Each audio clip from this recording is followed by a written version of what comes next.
Hey everyone, today I'll be talking about a pretty light topic as a break between two more in-depth analysis videos.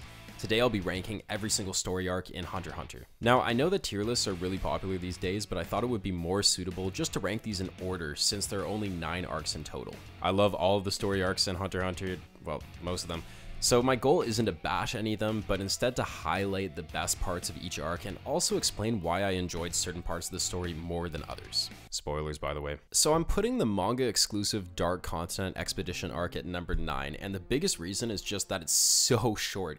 This arc is only 8 chapters long, and while a good amount of exposition occurs within those chapters, it's really just a bunch of setup for the Succession War and anything that would presumably come after that. It's cool to learn more about the Dark Continent and beyond Netero. The dynamic between Jing and Pariston is intriguing and mysterious, and of course the reintroduction of Kurapika is very welcome. But once again, all of these events are really just meant to set up what comes after this arc. What really hurts this arc and the Succession War arc following this one, in my opinion, is the almost complete absence of Gon and then the complete absence of Killua as well. Without them, I am significantly less interested in Hunter x Hunter than I was before this arc. This is probably just personal bias, but I also greatly prefer the Hunter x Hunter anime to the manga, so the 2 manga exclusive arcs don't really do as much for me as all of the others do. So because this arc is short and mostly just exposition before the Succession War, I have to put it at the bottom of my list. At number 8, I have the Zoldyck Family arc, and this arc is so short that in the manga it isn't even recognized as an official arc. What separates this arc from the Dark Continent Expedition arc is that I just find the Zoldicks to be much more interesting than the Zodiacs and other major players involved in the Dark Continent. Their family dynamic is incredibly unique and a bit disturbing, and seeing how Killua interacts with each of his family members differently gives us just the right amount of insight into his psyche and character in general. Of course, it's also great to see how motivated Gon, Kurapika, and Leorio are to get Killua back, and every time this group is together, Hunter x Hunter just feels so enjoyable. In general, I feel like this arc excels in creating a tense atmosphere for the audience. Whether it's Killua meeting with Silva or Goto's coin challenge, it feels like the plot could turn on a dime over and over again. One pitfall I see here is that Nen probably should have been introduced properly in this arc. It doesn't really make sense that Killua's entire family and their servants use Nen every day, yet when we get to Heaven's Arena, Killua has no idea what the hell it is. It's just one of those weird inconsistencies in Hunter x Hunter that doesn't really make any sense when you experience the story more than once, but maybe that's a video for another time. Regardless, I just found this arc slightly more intriguing and more enjoyable than the Dark Continent Expedition, even if they are about the same length, which is why I'm putting it at number 8 on my list. At number 7, I have the 13th Chairman Election arc. I prefer this arc to the Zoldyck Family arc since I think Hisoka and Illumi are 2 really intriguing villains who we haven't properly seen together since the Hunter exam arc, and I really love the introduction of Alika here. It might seem a bit awkward for her to get introduced so long after the other Zoldicks were introduced, but I think this is the most suitable arc for her to be featured in since she really ties together Killua's whole character arc. Also, they're so cute. The other aspect of this arc is the introduction of the Zodiacs and the fleshing out of the world of hunters, including the brief introduction of the idea of the Dark Continent. While these are intriguing aspects of the series, they may seem a little out of place for anime-only viewers as they come right at the end of the story for them. Of course, these introductions set up the rest of the manga, but again, it feels like a bit of an awkward spot for the anime to end. The characters that are introduced are fascinating enough to make up for this caveat though, and this arc is still thoroughly enjoyable, even if it is relatively short. Oh, also Leorio exists, so that's fun. So I put the Succession War arc at number 6 on my list, and to be honest, I was debating putting it even lower. I'm not gonna lie, I don't really like this arc. I'm not sure if that's a controversial take or not, but I just found myself getting really bored over and over again for the vast majority of this arc, and it felt like a chore to read through at times. There's a huge amount of exposition and no truly climactic events yet, and so many chapters contain just these giant walls of text that make me feel like I'm reading Game of Thrones instead of a manga. Like, look at this, these panels are just words, there's no pictures. It's ridiculous. This slow pacing could possibly be acceptable if more of the main players from earlier arcs were still present, or if the Phantom Troop was the main group of antagonists or a big focus of the arc, but instead the audience has to try to become interested in this gigantic cast of new characters that take up the majority of this arc's screen time. And I'm not saying that the princes and the Succession War in general aren't interesting at all. I think Serednik is that how you pronounce his name? I don't know. In particular, he's really shaping up to be a great villain and seems to have near limitless potential with Nen. I just think the introduction of all these new characters at the same time is way too confusing, and it's a really jarring change from the cast of characters we as an audience were used to seeing for the majority of the manga's duration. It feels like you need to read a wiki in conjunction with reading the manga so that you can keep up to date with the plot. Like, it's very hard to keep track of anything. One other thing that I really can't get behind here is some of the new Nen abilities Togashi's introduced lately. Lately is in like 4 years ago, I guess. That one where the lady literally gets murdered and then comes back to life. I don't know, man. There's already enough overpowered characters in this series. We really don't need any more. I've also seen some readers say that some of the Nen beasts in this arc are extremely similar to some of the stands from JoJo's. However, I haven't finished JoJo's yet, so I can't really comment on that. Also, the last time I read through Hunter x Hunter was a couple months ago, so I really don't remember every single Nen ability. Okay, so that was a long, mostly negative rant about the Succession War. While there are lots of flaws with this arc in my opinion, I do think there are some high points that stand out while reading it. Anything involving the Phantom Troop and Hisoka is enjoyable, of course, and the fight between Chrollo and Hisoka is probably the best part of this arc. Of course, that would just be my personal bias. Go check out my Chrollo video, by the way. Kurapika's presence after his long absence is really great, and Togashi always finds a way to give him unique abilities that can be used for so much more than combat.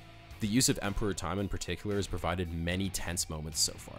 So this arc is definitely not terrible, however, it was the least enjoyable arc in the series for me, and I'm hoping that if Hunter x Hunter does come back from hiatus, this part of the story can really reach its full potential. Alright, and now at number 5, I have the Heaven's Arena arc. This might sound strange, but in terms of pure entertainment and enjoyability, this might even be in my top 3. Two things really stand out in this arc: the introduction of Nen and the battles that we get to witness. Nen has to be one of the best and most well thought out power systems in all of manga. Out of everything I've read so far, it's probably the best. I love how risk and limitations can amplify powers, and the different affinities that Nen users have can provide some extremely dynamic and unique battles. Seeing Gon and Killua learn Nen and then get matched up against much more experienced fighters is something that I was dying to see during the first 2 arcs of Hunter x Hunter. And so when they finally did start using Nen, I was really hyped. There are so many interesting fights in this one arc. That dude who uses all the spinning tops, I don't remember his name, he was a great challenge for Gon to overcome and made the pacing up to his fight with Hisoka seem really natural. Castro was an important example of why you shouldn't stray too far away from your natural Nen affinity, and of course Gon vs Hisoka is one of the best fights in the series. I still remember the first time I watched the anime, I was jumping out of my seat and I shouted when Gon finally landed a punch. That has to be one of the most hype anime moments I've ever witnessed. The only real criticism I have of this arc is that the introduction of Nen probably should have happened earlier in the story. That isn't really a criticism of this arc in particular, so I'll save an in-depth explanation for another video, but it's just something that's irked me about the story for a while. Like I said, that's for a different video, and this arc by itself is just incredibly enjoyable, so that's why I put it here. Number 4 is the Hunter exam arc, and this is the perfect example of how to begin a story. I think the first few episodes of Hunter x Hunter might be a little off-putting since they give off the impression that it'll just be a standard shonen series. But as this arc goes on, that illusion very quickly fades away. What I love about this arc is just how well it introduces every protagonist and their motivations. We get to know and love Gon, Killua, Kurapika, and Leorio all at the same time. I don't think it's an exaggeration to say that many other series would take much longer to make their audience deeply invested in 4 different protagonists. Yet Hunter x Hunter only really takes a few episodes to do so. There are also so many important characters outside of the main protagonist that get memorable introductions here. Obviously we have Hisoka and Illumi, the latter of whom being the main reason that the next arc even happens, and the former being Gon's main goal during the Heaven's Arena arc. But we also meet characters like Hanzo, who return hundreds of chapters later in the manga. To me, the best introduction has to be Netero's. While Hisoka is much more intimidating in the moment, the amount of mystery and intrigue around Netero as soon as he is introduced made this character feel so captivating. He just seems like this eccentric old man at first, but his match with Gon and Killua shows that he's constantly hiding his true strength. Of course, his introduction pays off immensely once we see him fight for real during the Chimera Ant arc, and it's crazy how early the seeds for some of the later arcs were planted. There's a lot more that I could say about this arc, and writing this section of the video has made me want to do a much more in-depth analysis of this part of the story. I'll leave it at this: the Hunter exam arc does not have the same visually stunning fights or extremely high stakes that later arcs do. However, this is the perfect introduction for the story of Hunter x Hunter, and it's amazing to see how much thought Togashi put into every character and their motivations this early into the story. Although the plot of Hunter x Hunter can be quite sporadic at times, every arc following this one works and flows smoothly because many of them were foreshadowed so early into the plot. Now, if you've gotten to this point of the video, then you probably already know what my top 3 are. At number 3, I'm putting Greed Island. I don't think this arc lives up to Yorknew or the Chimera Ant arc, but I think it's an amazing arc regardless. There are just so many highlights here. I think Bisky was a fantastic mentor for Gon and Killua, and her dynamic with Killua in particular was funny and kept even the episodes that seemed kind of dull on the surface, like they were just training, it kept those episodes very entertaining. It was really hyped to see Gon and Killua actually develop proper Nen abilities and start to achieve their potential to some degree. They kinda got their asses handed to them in Yorknew, so it was about time for them to get some sort of buff. And what really stands out here are their fights. The dodgeball match against Razor was so unique, and it was a really interesting way for Togashi to force Gon and Killua to actually collaborate with Hisoka for once. When I first saw them playing dodgeball, I thought it was one of the strangest things ever, but it actually turned into a really engaging strategical bout. Also, now that I'm watching JoJo's, I realize that no other anime is weird anymore. And of course, Gon's final fight against Genthru was amazing. Gon really used every trick he could to gain the upper hand, let's see what I did there, and beat a Nen user who was clearly stronger and more experienced than he was. However, there are two things that hold this arc back a bit for me. One is that I didn't really care much for the whole video game concept. It was very interesting at first, but in reality it didn't really add a crazy amount to the arc and was more of just kind of a background goal or obstacle that the characters had to deal with. Okay, I realize that isn't the most clear explanation, but just like the Hunter exam arc, I feel like this is an arc that I could spend multiple videos talking about, so maybe I'll elaborate more in the future. The last thing is just that Genthru is not a very compelling antagonist. I think he provides a good challenge and goal for the protagonist, Gon in particular, and he's definitely powerful, and you know, the confrontation that he has with Gon really brings out Gon's completely unhinged side, which, you know, those are all good things. However, he's just not as captivating or complex as characters like Chrollo, Meruem, or Hisoka. He doesn't really have an interesting design, and his desires appear to be relatively shallow compared to some of the deeper philosophies of the more compelling antagonists from the series. I'm not saying he's the absolute worst villain ever, and he definitely does his job in this arc, but he definitely does bring down the arc to a degree. So in conclusion, Greed Island is fantastic and was a really fun experience to watch for the first time, but it is just not in the same tier as the top 2 arcs on this list. Number 2 is the Yorknew City arc, and a lot of people actually think that this is the best arc in Hunter x Hunter. Honestly, I don't blame them at all.